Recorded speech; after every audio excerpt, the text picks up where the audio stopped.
All right. Hello, everybody, and all viewers.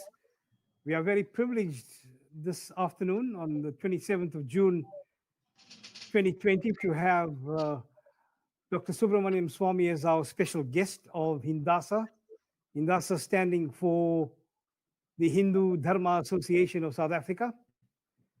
It's an association that has come into being very recently, largely as a result of relatively unknown people in Durban, unknown Hindus, over the last 6 to 8 months coming together to defend and propagate Sanatana Dharma here in South Africa, as well as to try and link up with other organizations in India and globally with other like-minded associations.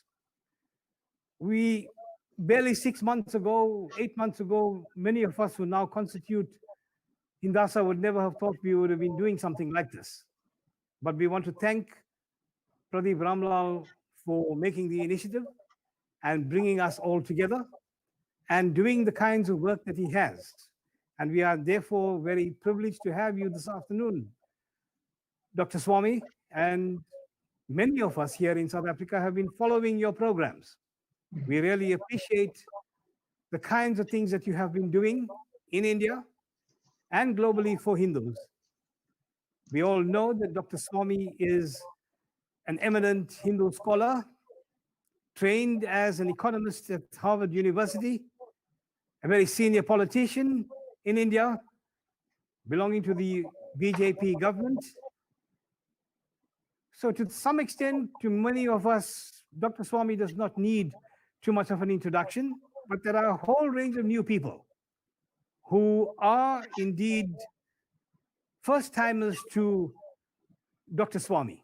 And we do a slightly extensive but not too long introduction to Dr. Swamy so that he's created as well as known to us for what he actually does. To put it mildly, Dr. Swamy's tenacity to fight for Hindu justice is almost unparalleled, both in India and globally. And he certainly remained a true exponent of Hindutva in the modern age. We know the kind of battles you have fought to bring the Ram Janmabhoomi property back to Hindu control, and at least to some extent get rid of the tyrannical past of the name that was once associated with the Ram Janmabhoomi. We really appreciate that, and Hindus all over the world certainly salute you for this. Hindasa members are particularly compassionate, very passionate professionals, academics and religious leaders from Durban and other parts of South Africa who are very keen to celebrate, propagate, and ensure the survival of Hindu Dharma. We are also very careful about the ways in which our beliefs and our prevalence is continuously attacked all over the world. Now, we know for sure that we have a number of challenges presently, and they are unlikely to surpass us over the future, in the near future. We have a lot of work to do. I'm sure you have a lot to do, Dr. Swamy, in India, and we have a lot to do all over the world because the Indian diaspora is growing, and there is a lot of work for us to ensure that we are not in any way undermined or exploited, as we had been during the colonial era. Now, some of our key concerns here include issues that you are also experiencing in India, such as the issue of international funding in India through missionary organizations and forced conversions. We would like to know what your viewpoint is, your experiences in India on confronting the almost unstoppable flow of money for the purposes of conversion, and what lessons we in South Africa can possibly learn so that we might be able to work together to stem this tide of conversions of the vulnerable Hindus. Sure. Okay. Well, thank you very much. Are you through, Professor? Yes, thank you. Thank you. Yeah. I must thank you very much, Professor, that you have chosen to interact with us here. And we have been hearing much about the efforts of the Hindu community in South Africa. I did have a brief visit in 1992, a long time ago, at the request of the then Prime Minister, Narasimha Rao, who had been a minister earlier, before he became Prime Minister, but I also held a ministerial rank position in his government. And he wanted an input on how to proceed with South Africa in view of the fact that Mandela's coming was now, by then, become imminent. But what my recollection of my visit is the extraordinary difficulties that the Hindus faced when they were brought in as indentured labor, and how by their own bootstraps they had faith and they grew, and today Hindus are a part of the what I would call as the elite society, although there are still many poor Hindus in South Africa, but they have begun to be playing a big role. So therefore, we are very proud of the fact that you were taken more or less forcibly there, made into indentured labor and made to work under very trying circumstances, and then slowly you have come up. Your pursuit today to establish your Hindu identity is most welcome, because we are the only community which is not doing that. You take in Australia, you have people from Europe, Anglo-Saxons, and Nordic communities, all kinds of people. But while regarding themselves as Australians, they nevertheless have maintained that distinction in Australia without there being any questions asked that why haven't you merged in society. There's no obligation to be a South African. You have to submerge your Hindu identity and take the cultural values of other communities who have been there before the Hindus came there. So first of all, I think this Hindu identity through your organization is a most welcome development, and this has to be taken forward. And if it's to be taken forward, there are a number of things that we need to do. First of all, a lot of misunderstanding about Hinduism has been fed through literature, and the whole object was to brainwash the Hindus by the British. But unfortunately, because of the succession was in our country was through the Jawaharlal Nehru becoming Prime Minister, and who took this secularism issue to a great distance. We could not correct this false history. And this false history was aimed at just dividing us. So Aryans and Dravidians, that's a nonsensical theory. There's now DNA studies have now completely demolished it.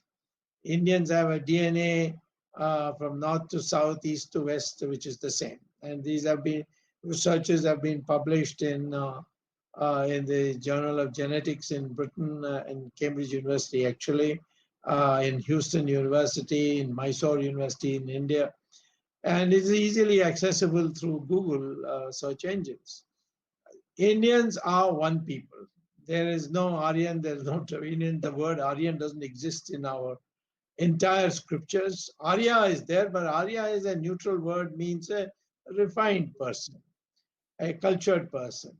And Dravida is a word which is caused from the Sanskrit word Tra and Vid, which means where the three oceans meet, which is South India. So the Dravid is not a racial term, which the British made it so, but it was a regional term. And Arya was a question of, is a cultural term. Anyone who is well behaved, well accomplished, and so on, whether he is North Indian, South Indian, East Indian, West Indian, he was called an Aryan, or not an Aryan, but an Arya, or Arya Putra. So we have the BJP has the onerous task of changing the history books written by the British and then carried forward in our education system through the tutees of the British, who went to study under British historians and came back and then became professors. And then they wrote books, which is basically advancing the British theory that India was never one country. It's a multitude, racial mixtures of various kinds, etc. All which has now been, which we have rejected as Hindutva. We consider this as an essential part. So what I would say in South Africa, the Hindu identity must come through its presentation in a scientific way. And that is, first of all, what is a Hindu identity? That needs to be explained to our younger generation. And this must be addressed in modern language. And and this should be accompanied by a correct history of India. The correct history of India, if I give you in macro terms or in aggregate terms, Islam went to Iran when the most successful cultured dynasty was ruling, and that was the dynasty of the Zoroastrians. And their king Darius had in fact gone, or Cyrus had gone all the way to Greece to conquer territories along the way. And but Islam invaded with their brute force. Within 15 years, they converted the whole of Iran into Islamic, 100% Islamic. Same thing with Mesopotamia and Babylon. Same thing with Egypt. The pharaohs were a great civilization, but Islam, when it came, it just took over and created an Islamic identity for Egypt. Europe also Christianized in 50 years. So here you had Islamic rule for 600 years in India, and 150 of the British who advanced the Christian cause. And yet today we find the Hindus are 82%. And this shows the resilience of the Hindus. And that resilience has to be taken forward in modern definition. We must now completely obliterate any difference between any Indian and Indian. The Varna system, which has been used as propaganda to divide us, was never based on birth.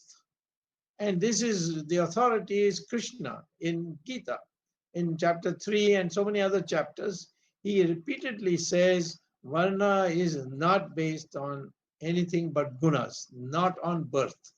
So Vishwamitra, for example, was born in a family whose, that is, his father and mother were Kshatriyas. But he became a Maharishi because he accepted the requirements of being a Maharishi. And this year, Valmiki was a Dalit and he became a Maharishi, wrote the Ramayana. So I think this unity of Indians by re-education on our true history is a very important thing. I also think that what was once upon a time a language of the past is now becoming the language of the future, thanks to the computers, artificial intelligence, and so on. And that is Sanskrit. And Sanskrit today, you would be very surprised. You can find this out from search engines and Google.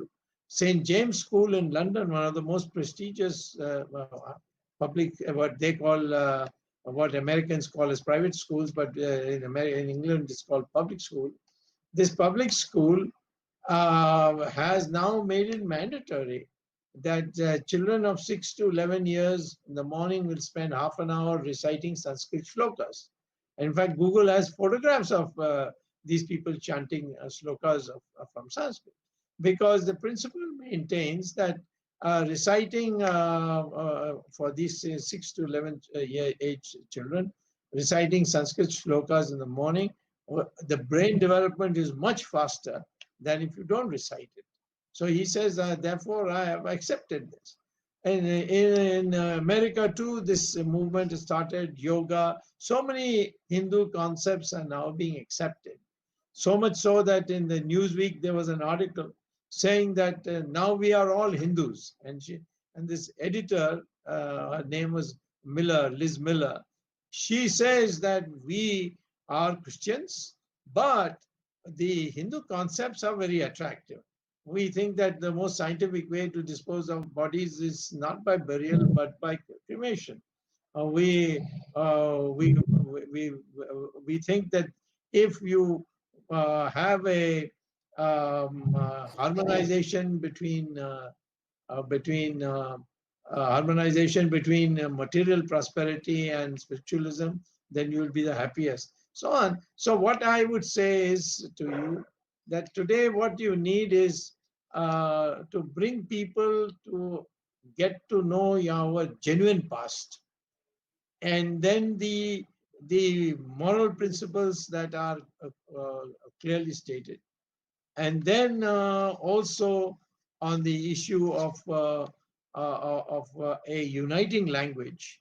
And a uniting language can only be Sanskrit, because all the Indian languages from Tamil to Punjabi have a very high proportion of Sanskrit words. And for all the movement in Tamil Nadu of the Dravidian party on the mistaken impression that Dravidians are a race, they formed a party, and they said that Tamil is an independent language, it was before Sanskrit and so on. But the man who was propagating was a man called Karunanidhi, and his name was in Sanskrit. So even their election symbol is called Udayan Suryan, which means, Uday Surya. In Tamil, you say is Udayan Suryan. So, about 40% of the words in Tamil are in Sanskrit. And some other languages have more. Yeah. Bengali has more, and Kannada has more, and Malayalam has the most, I think.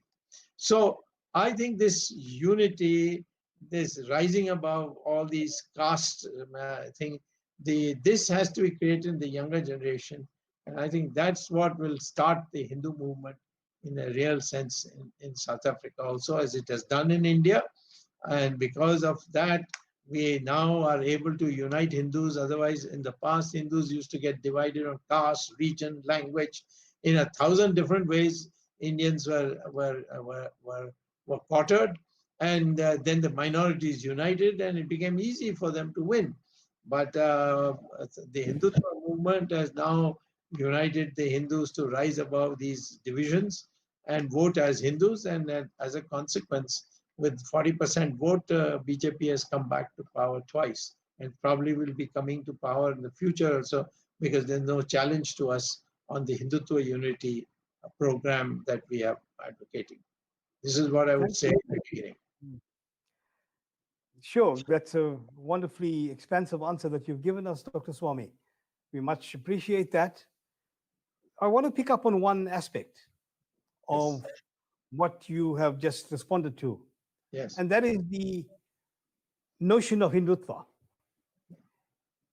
One gets the impression very often when it is used by left-wingers and people not attracted towards Hindutva, so to say. Yes. It's almost like akin to a swear word. Yeah. So I would like you to expand on this concept of Hindutva so that the public understands the concept and how this will help to reshape our re-education of who we are as Hindus. Well, first of all, the word Hindutva just means Hindu-ness. The closest English translation is Hindu-ness. The imbibing of Hindu values And what are those Hindu values? That we regard all religions lead to God without exception. No other religion has that. The Christians say my way or the highway. Essentially, that you are possessed by the devil. The Islamic people say my way or you're a kafir and therefore fit for slaughter. So almost all religions say it is only my way and there's no other way. Whereas Hinduism is the only one which formally declares that all religions lead to God. And that's one pillar of Hindutva. The second pillar is that we don't believe there is a single messenger of God and his word is final. Everything is debatable except the Vedas. The Vedas we call as Shruti, which means it's above challenge. It's God dictated to our rishis, and they have noted it down. And after the Vedas, everything else is negotiable, amendable, and so on. Take the Shastras, where Manu says so many things which people have objection. But Manu has been superseded by Yajna Valkyas and Mitakshara's Shastras. So these Shastras are code of behavior, and they change with time. So this has to be explained to people that Hinduness, one thing, the core is that we are one soul. In fact, we go so far as to say even animals have souls and so on. But we have variations on the basis of our aptitude. And so somebody might want to become a warrior, he becomes a Kshatriya. Somebody might want to be a scholar, a Jnani and a Tyagi is the exact word for a Brahmin. And so the caste system was never inferior and superior. It was a discipline. If you want to be a Brahmin and venerated for your knowledge, then you must not have any wealth, you must not have any weapons, you must not have any land. So that was the concept of Brahmin. That's why we said Jnani and Tyagi. So therefore, we have to remove from the mind of people that if you are born in a particular, you have and this word caste is wrong. We have two words. One is jati and the other is varna. Varna is a division of labor. It's got nothing to do with birth. Jati is only meant for ensuring that you marry properly genetically. And, for instance, brothers and sisters marry together, they, like the pharaohs, they'll produce children who are handicapped or who become demented or, all kinds of diseases come. So this separation, that's why we invented this Gotra system. And so I think once you start explaining, it doesn't matter. You see, people don't want Hindus to be united. We are too large. And we are concentrated in one place, and that is India. And if the Hindus in South Africa link up to the Hindus in India, like the Trinidadians and the Guyana people have now more or less succeeded in doing, much more than what's happening with South Africa, then it becomes a massive network which people are afraid. So instead of directly saying that don't do this, they are using, oh no, this is abuse, they use abusive words, this is hate speech and so on, like this constitutional amendment that we passed called the CAA. It's not a constitution amendment, actually it's a bill we brought in for fast-tracking the citizenship for those who came away from Pakistan, Afghanistan, and Bangladesh on religious persecution. Now, we don't expect any Muslim to come to India because of religious persecution, because these three countries, the religion of the state is their religion. So we had nobody on the register of Muslim. There were Muslims who wanted citizenship, like that singer called Adnan Sami. And then Fateh, of course, he ultimately he took Canadian citizenship, or the poet from Bangladesh. She wanted to go to Sweden and she'd taken citizenship there. But we have never said no. We can't say no under the law for Muslims to get citizenship in India. There's a procedure for it. Even today, there is a procedure for it. And doesn't change. But in that fast tracking, from 1947, these people have been waiting for citizenship and suffering in living in tents. And generations have died, and new generations come, and still they haven't got citizenship. And they were promised citizenship by Mahatma Gandhi and so many other people that you will be given priority in citizenship, but nobody did it till we came and did it. And they made a big issue of it. And nobody goes into the depth because going into the original documents and seeing people don't do it. So what you have to condition people is talk to the younger generation to see what is they don't understand, what is it they find objectionable, and read to them what your enemies are saying and then saying why this is wrong. I think that's the way to do it, and perhaps the only way you could do it is through whole conferences. Even if you have 50 young people attending it for a whole day, it makes, and then that will lead to a larger and larger crowd. And now we started with 200 people in the VHS. Now it's all over the country. So because there is a hunger for it, and this identity is a hunger, and that's how we do it. You don't have to worry about this criticism as long as you don't allow yourself to be dragged into the legal network and be prosecuted for it. But within that framework of you explain how it is and say the truth. I have give you an example of where I myself have suffered from this kind of thing.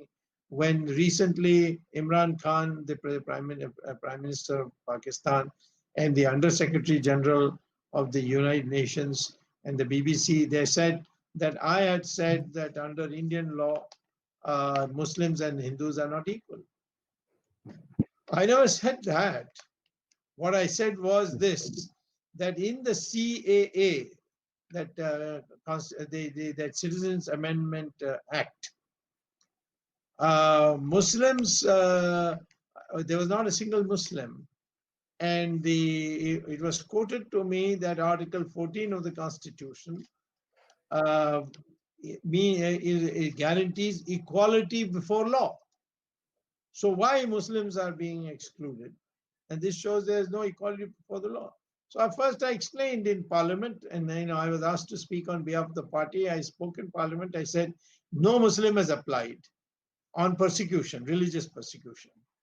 And therefore, he's not there. There's no Muslim in it. But to argue that a Muslim has to be there and he has equal rights with these people who have come on religious persecution, that is a misreading of our Article 14. I give you an example. I, as a Brahmin, I'm not entitled to reservations. But scheduled castes are entitled to reservations. Can I say that equality of law requires that I also should get reservations in jobs and university admissions, like this scheduled caste, or scheduled caste should not get it? You can't argue that, because I and the scheduled caste are in different circumstances. The scheduled caste has come through centuries of suppression and all kinds of atrocities. Whereas I have not that problem, and being a Brahmin, I in fact have privileged status. So I can't be compared to a scheduled caste. So same way, a Muslim in Pakistan cannot be compared to a Hindu who has come on religious persecution, or a Christian who has come. And we got Christians in it too, in the list, or a Sikh, or a Buddhist, or a Parsi. All of them we have given citizenship. And therefore, you can't say this is a Hindu bill, because you can say it's a non-Muslim bill. But the problem is we had no Muslims, and two, unlikely that you will find a Muslim coming and saying, I've come here under religious persecution. So that clarity is required. And they are using this to say this is discriminating, is saying it's against the Constitution. BJP has forgotten the Constitution, that sort of thing. Thank you, Dr. Swamy. We appreciate that. response to Hindutva and its meaning in terms of what Hindutva stands for, now that you've clarified it. To what extent would we be able to collaborate with institutions such as yours and other education systems in India in order to bring about this now established knowledge about what Hindutva stands for and how the diaspora would be Yes. able to benefit from this, so that Hinduism is not simply seen as a caste system that's based on prejudices and oppression, because Yes. that's the way it actually is seen, as though it is an act of time immemoriality. Yeah. Sure. Well, let me just backtrack a bit. Our Virat Hindustan Sangam, we have not named it as Virat Hindu Sangam, because there were people of other communities, other religious communities who wanted to join too. Muslims wanted to join. We have Muslims in almost in many states who have joined us. And the argument is that any Muslim who accepts the factual situation, scientifically provable situation, that his ancestors are actually from this country itself, our country itself, that is their ancestors are Hindus, and I can prove that by DNA, that the DNA of my DNA and their DNA is the same. So if you accept that principle, then we are part of Hindustan, which is the name given also by one of their most well-known poets called Iqbal, who said, "Sare jahan se acha Hindustan hamara."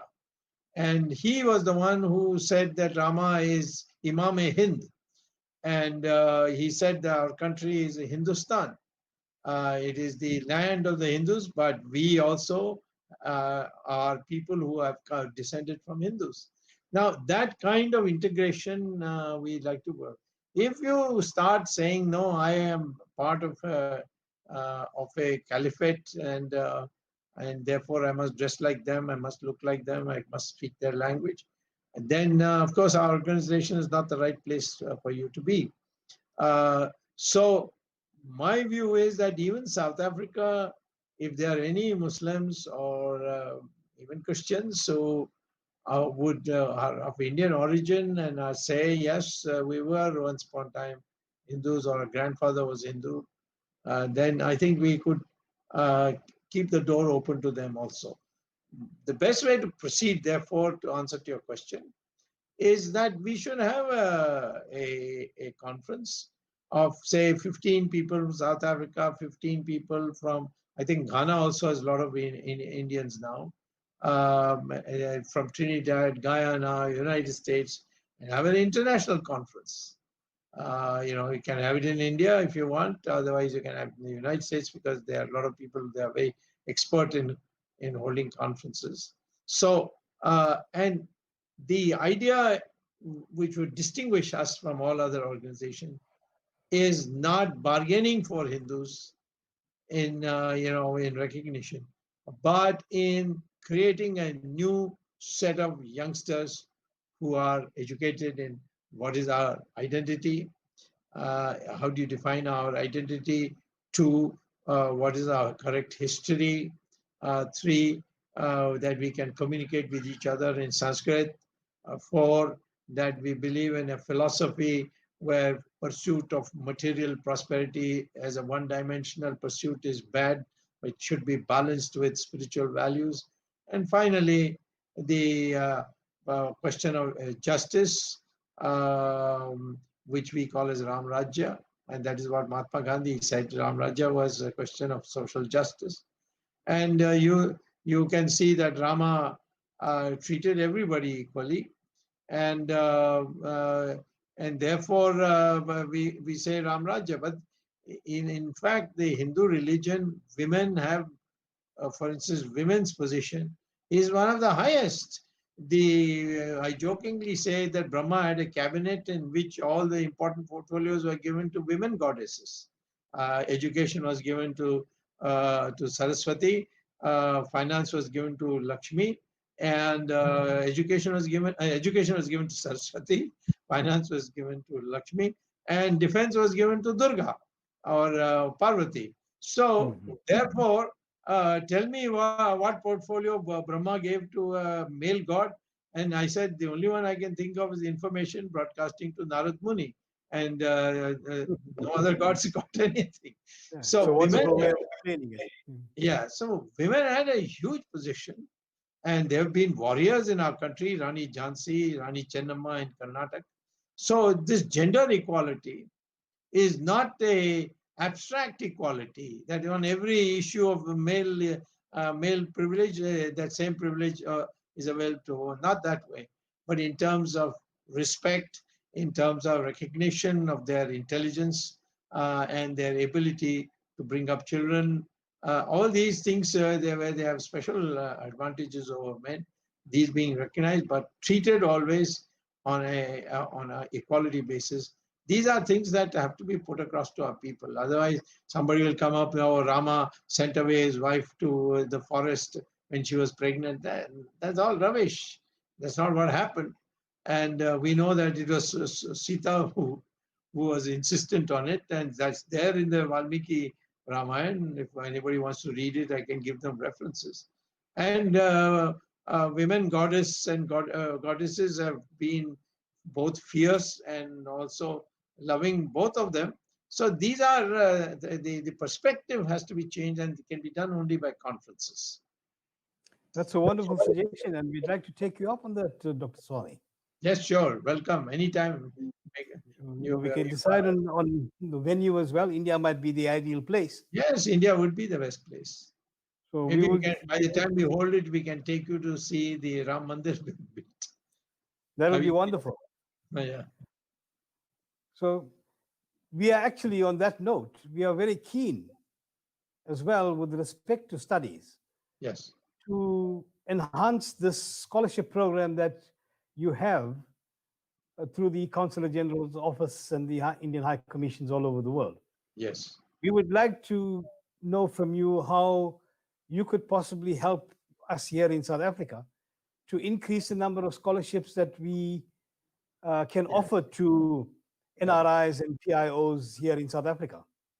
The best way you can do it is to write to the local consulate or embassy and on your letterhead and say these are the things that need to be done now in taking forward what is already happening, and then send me a copy, and then I as a member of parliament can get government to address it, and I'm sure that it will be addressed in your favor, because I know the Prime Minister, Mr. Modi, is very keen that the Indian overseas Indians should be brought on board and take advantage of all the progress that we have made.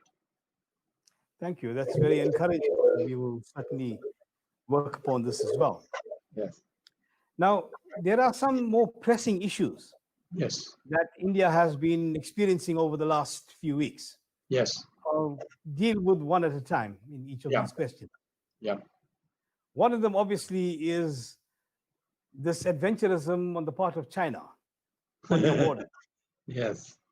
And from what we've been gathering through YouTube deliverances, the Indian Army stood up and fought some pretty brave battles. And we are extremely proud of them. And we wish both politicians and the military in India ever more success because of the kinds of challenges that you face.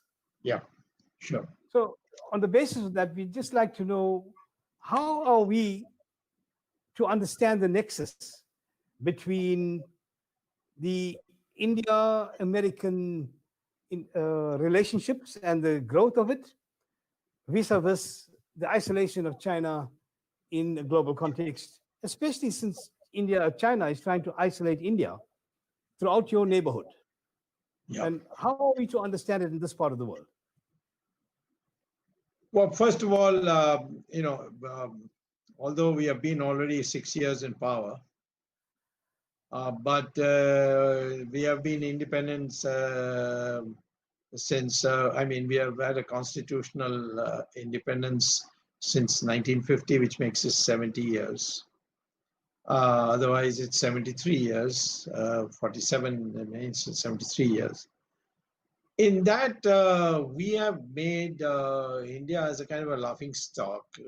For example, Jawaharlal Nehru unilaterally said Tibet is China's. And Sardar Patel wrote him a letter saying, all right, if you're going to, poor Tibetans, you're going to put them into China, at least tell the Chinese the condition is that you must accept the boundary as was negotiated between Tibet and India. And Jawaharlal Nehru refused that. And Chinese, after 6-7 years, said, these are all imperialist treaties which we don't recognize. And we think that our boundary, according to our documents, is so and such. I have a new book coming out on India-China relations. I will, I think, make sure that one copy reaches you, where I've traced all the stupidity which we gave we created a dispute when there was none. And this is not only Jawaharlal Nehru. Atal Bihari Vajpayee in 2003 also went and agreed to China taking 3/4 of Tibet and merging it into the neighboring states. So today's Tibet is not the old Tibet. It's a 1/4 of the geographical area and 1/3 of the Tibetan population. So I think we have been a little, we don't know, obviously, probably we don't know how to bargain, and we are much too emotional. We must understand that each country is not, there's no affinity between countries. It's a question of interest. The United States will never send troops to India to help us fight the Chinese. So the troops part is out. The United States' main strength today is only its weapon system. And weapon system we can get from United States on easy terms if we are what they call as solely from getting it from the United States, because the United States is very suspicious of either getting weapons from China or from Russia. And in any case, now most of Russia's electronics is from China. So I would say China would be the main target. And they say that if you also get these Russian weapons and with Chinese electronics, and we have our most sophisticated weapons sent to you, then they will be victim of being copied. And therefore, we will not sell you any of our advanced weapons. So we have to be very clear that if you are wanting the United States to be on your side, you have to have a give and take relationship with the United States. And the United States sometimes can make demands which you must understand whether you want to do it or not, and in advance. In my opinion, some of the things that the United States wants done, I'm in favor. And that is to send troops to Afghanistan.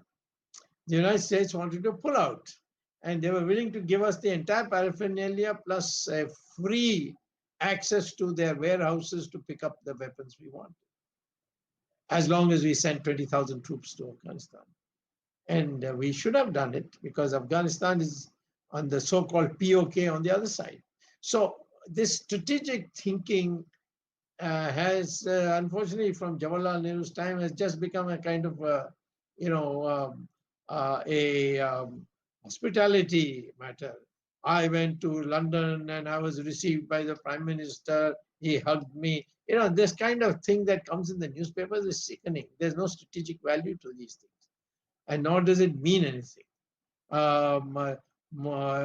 Trump said howdy, or we said howdy, and he said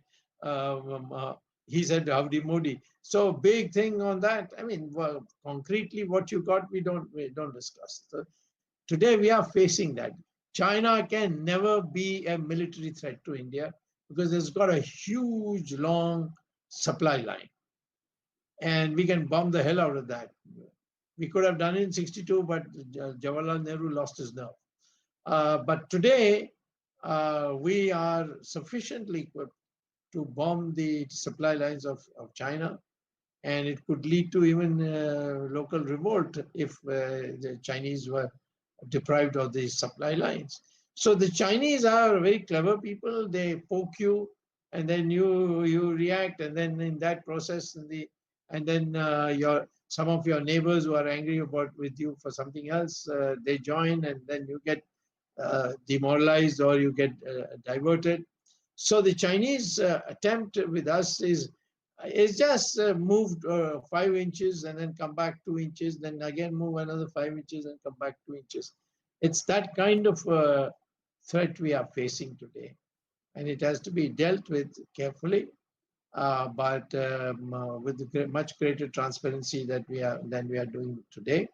And I think China can be taken care of any time, because for them to fight on across the Himalayas with us, with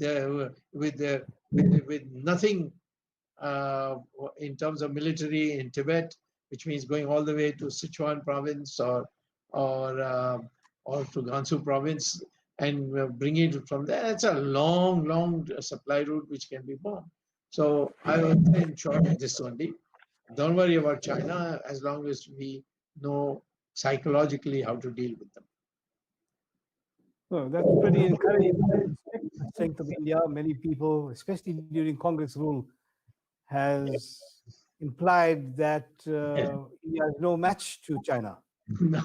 And, it makes us feel encouraged. But also here, with us being in the southern tip of the world in this part, we do get worried about Chinese influence and the extent to which we have to counter their influences here. Yeah, they are masters. Listen, one thing I want to tell you. Unlike our diaspora, Chinese diaspora is all well-to-do businessmen.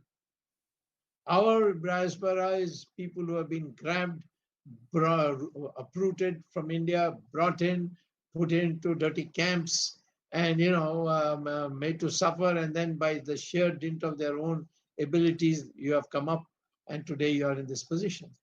But the Chinese were never like that. They went as businessmen, became millionaires, billionaires.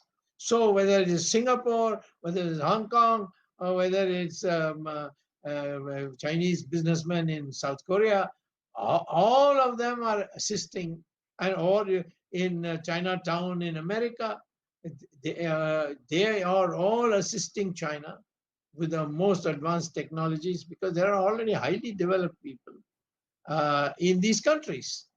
Our diaspora is people who have just come up recently. I know in England in the 50s, we are all basically clerks and things like that. But today we have become businessmen. It's taken a long time. From now on, I think they will be able to play a much different role. So therefore, what China is doing all over the world, they have a network already in place. And they use that network, and they're very liberal with their money, because it's a dictatorship. They don't have a public accounts committee and the comptroller of auditors, comptroller and auditor general offices and so on.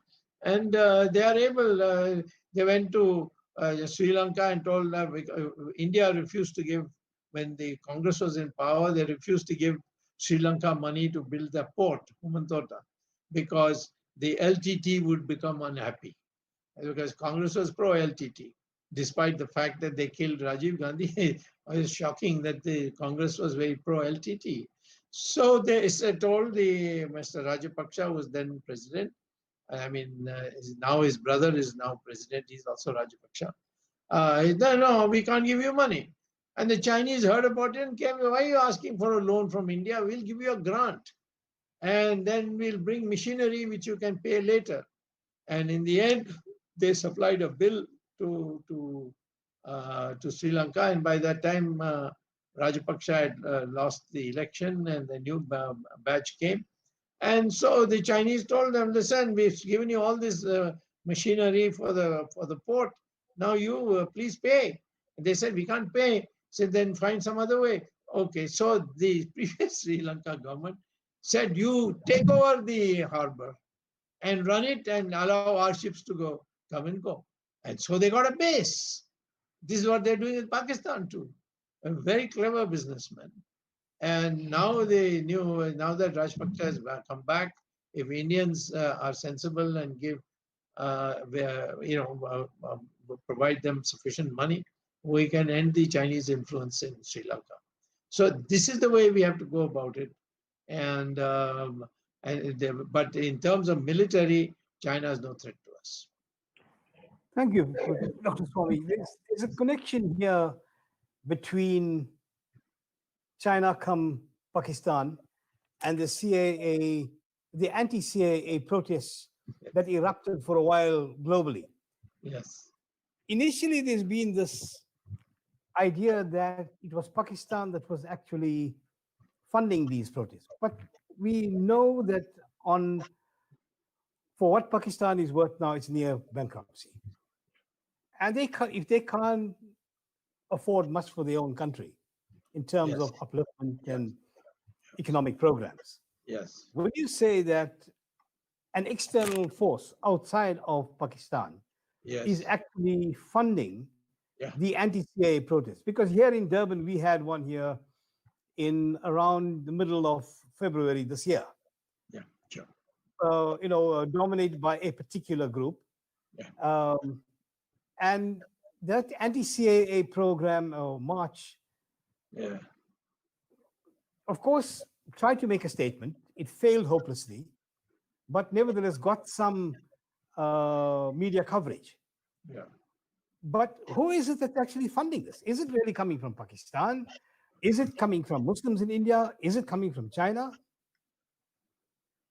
Well, let me tell you that our BJP government coming to power, the biggest losers were those who are receiving money through foreign sources, and I'll identify this foreign source just now because you asked that question, through NGOs, non-governmental organizations. There's a procedure from which you have to register, and then the government may give you permission to receive money from abroad. But during the Congress rule, they were very liberal with a particular group, and that group was the Christian missionaries and Vatican. So these have all been the licenses for receive money from abroad for these so-called bogus fly-by-night NGOs. Have all their permissions have been cancelled, and so they are feeling that as long as BJP is there, the possibility of advancing Christian conversions is now getting limited. And so they are the ones who are running it. The United States Senate, Congress has some religious freedom body advising it. It's not part of the Congress, but it's, Congress of the United States. But it's a body which the many senators and congressmen are members, and they advise. And then that advice, the Congress of the United States sends it to the State Department for punitive action. And the State Department then makes up its own mind, but increasingly they are coming under pressure. As recently as 2 days ago, Joe Biden, the Democratic candidate, and Bernie Sanders, both have addressed a meeting which has come in their websites, which you can download, or if you want, one of our people from VHS can send it to you. Mr. Ramesh is here, he knows how to get it. And there Biden says that we can never forgive India for the CAA and the attitude towards Christians and Muslims in India. I mean, this kind of thing. And any time a BJP person, and I'm in the West a prominent person, and many people think very effective, and therefore I've been targeted by distorting anything and everything I say, like the CAA. Now I've sued the UN Secretary, Under Secretary General And now he's become quiet after I issued him a notice. Now I'm about to file a case against him, a criminal case in India for defamation. Yes, Same I have thing. followed that. Yes. I have followed that. I'm Okay. aware of it. And then I'm going to doing that with the BBC, and I'm doing that with the Indian Express, which published a Pakistani gentleman's article after paying him handsomely to write some rubbish about me. And now the Indian Express has said that it would like to have a discussion with my lawyers. So I said, okay. I mean, I've left it to some of the people who have interned with me, or are very bright people. They are handling this case. So I think this kind of campaign is run basically to discredit the BJP and perhaps invoke international forces. In this, the Chinese are not involved. Chinese are, I think, misunderstood us that they can go and improve their strategic position on the Karakoram Pass by taking a little more of our land there and a little more land here. But times have changed, and we will not permit that. We'll go to war if necessary, but we will not permit So they've that. got the message. Well, they got a taste of the message when, with bare hands, our people killed double the amount they killed us. They were on top of the hill. They're going and climbed on our hill, which we had not policed. And then when our chaps went to get it back, they used, because on the line of control and beyond 15 kilometers on either side, so they used barbed wires and boulders and so on our people climbing up the mountain. But still our chaps made it there, and they lost 43 and we lost 20. Bad, we lost. And frankly, I must tell you, I personally believe that India and China should be friends. But we can only be friends when we don't go for atmospherics with them.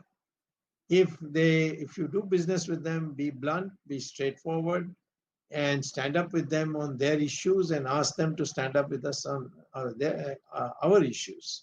And this give and take is the way which you can have very good relations. At my personal level, I had very good relationship. That's why I got them to open what they're closed for decades, the route to Kailash Mansarovar.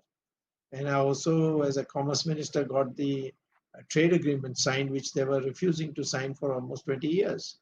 So I personally am comfortable with them, but if they attack India, then of course I'm for war, and that's what I've been speaking on. And they must understand that you can't be pro-Chinese or sympathetic to China if you take over our territory. On that, there'll be no compromise.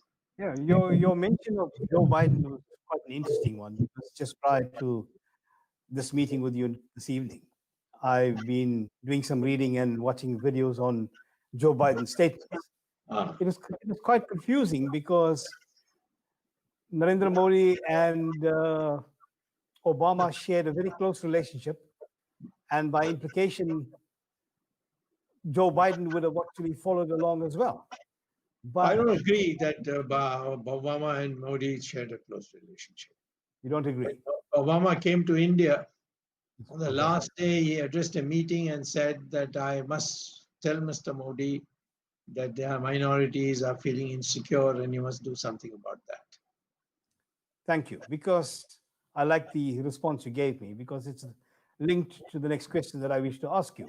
Yes. And that is with respect to the information that is beginning to unfold on the Sonia Gandhi family. Yeah. With respect to the relationship that they've had with Xi Jinping on the one hand, with the Clinton Foundation on the other hand, with Soros and his bank accounts on the other hand, and a whole range of other American politicians. What is it there that we need to be careful about? And considering, of course, the way in which the Indian judicial system operates, it's no secret that it's a very slow one. By when will there be action against people who continue to threaten the security of the country? Well, the present attack on Sonia Gandhi is new for BJP.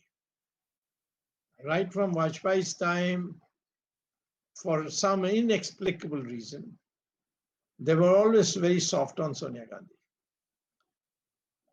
Rahul Gandhi was caught red-handed with $160,000 in cash and some white powder, which nobody has been able to identify, to me at least. And he was caught in Boston airport. And Mr. Vajpayee designated his principal secretary and national security advisor to speak to the Americans, saying that Indo-US friendship would be disturbed if Mr. Rahul Gandhi was sent to jail, which is what the FBI wanted to do, the Homeland Security wanted to do. And this happened on, I think, in September 21st of 2001, which is just after 10 days after the 9/11.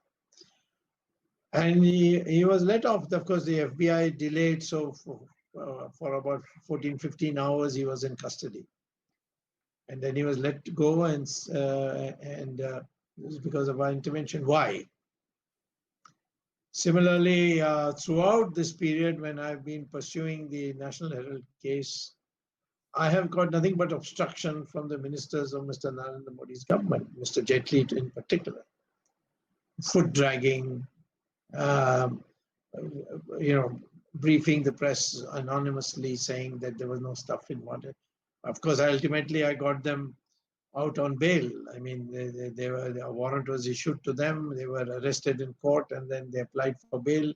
And I didn't object to the bail, because what's the point in having them in jail and then having everyday congressmen going there to distribute food there and do demonstrations. Best thing is to get her convicted, and she's very close to conviction in the National Herald.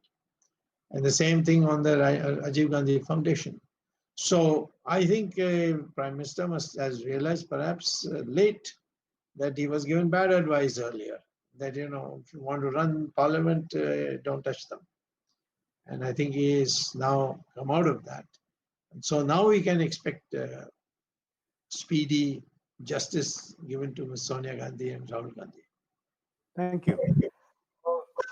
Just before I come back to South Africa, one more quick question, especially with respect to the China-Pakistan Economic Corridor, the CPEC, yes. and the Baluchis with respect to the relationship to the Pakistani military and the Chinese presence in Pakistan. Yes. How much longer do you think the Baluchis have to endure these continuous attacks by the Pakistani army and the Chinese investments in the areas? Well, what shall I say? It's basically our timidity that the Baluchis have not got it. In fact, it's not only the Baluchis, but the Pakhtunis and the Sindhis. They all want to separate. And if India was as inclined as Pakistan is in our country, they would have been by now all independent countries.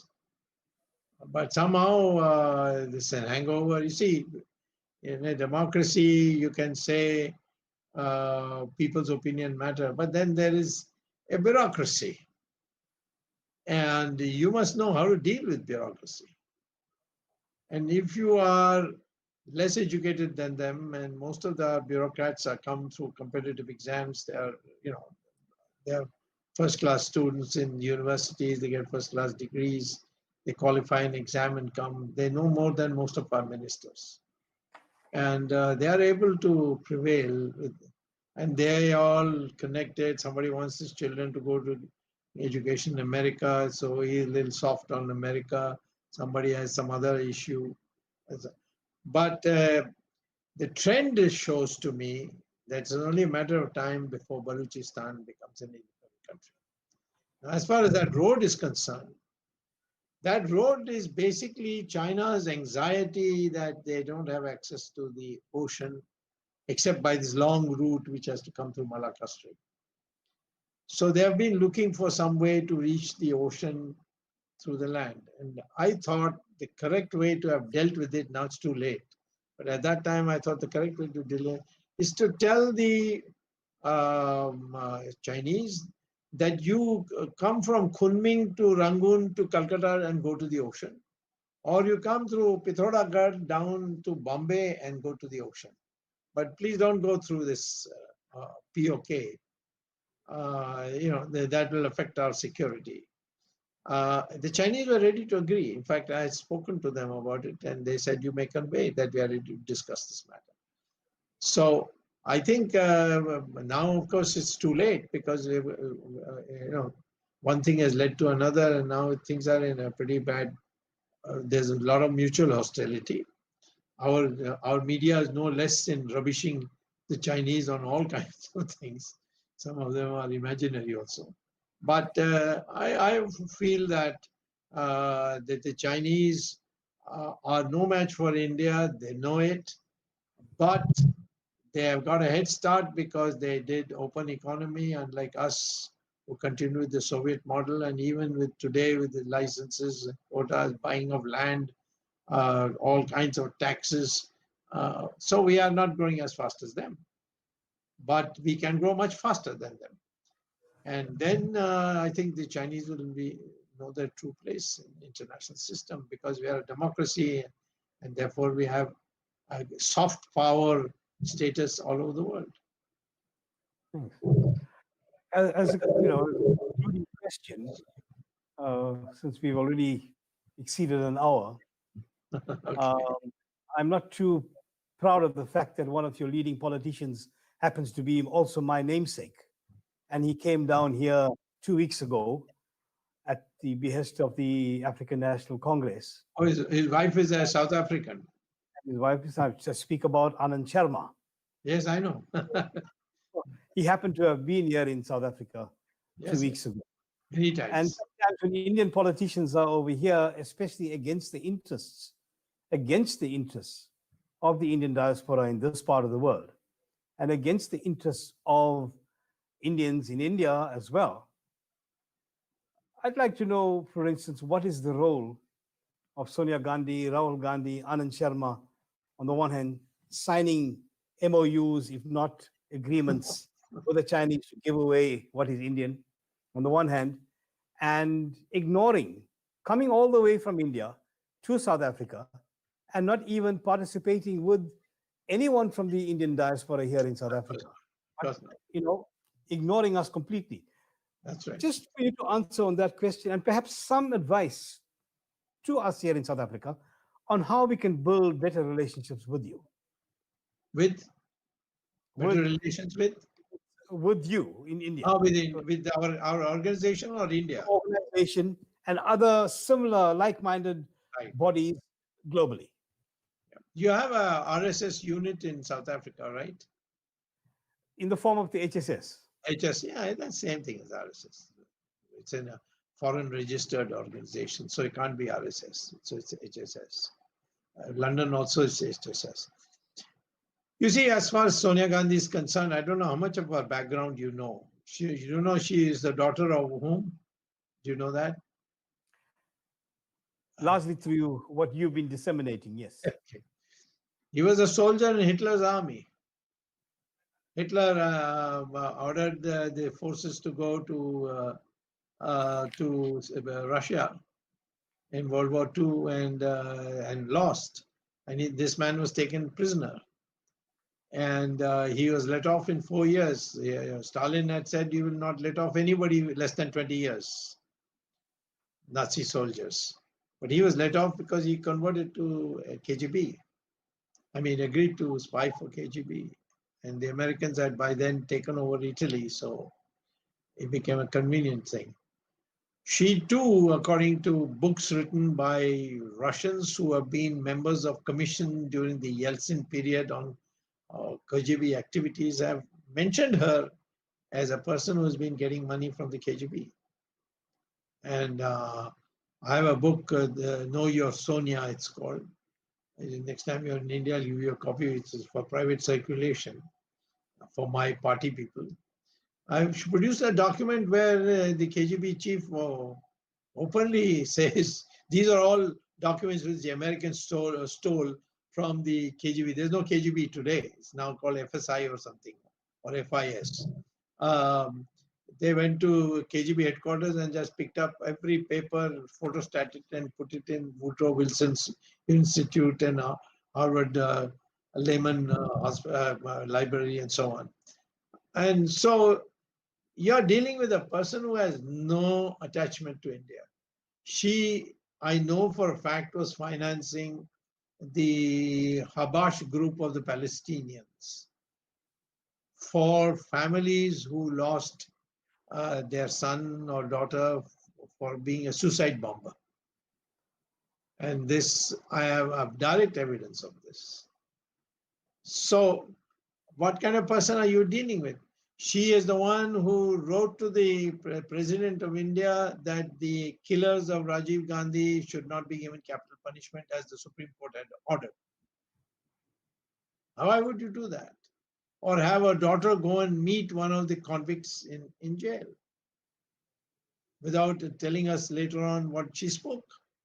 She came in there, broke the jail rule. Jail rules say that a convicted person can only meet relatives, not anybody else. And to my knowledge, Priyanka Gandhi is not a relative of Nalini who was in jail. So there are lots of mysteries about her. So don't be surprised that she would come, go to China and make up with them. I don't think her heart, there's any place for India. India was a way to get rich. They came from a very, very poor family, and now probably the richest family in Italy. So it's more our stupidity that we have allowed her to function. And so I don't blame her.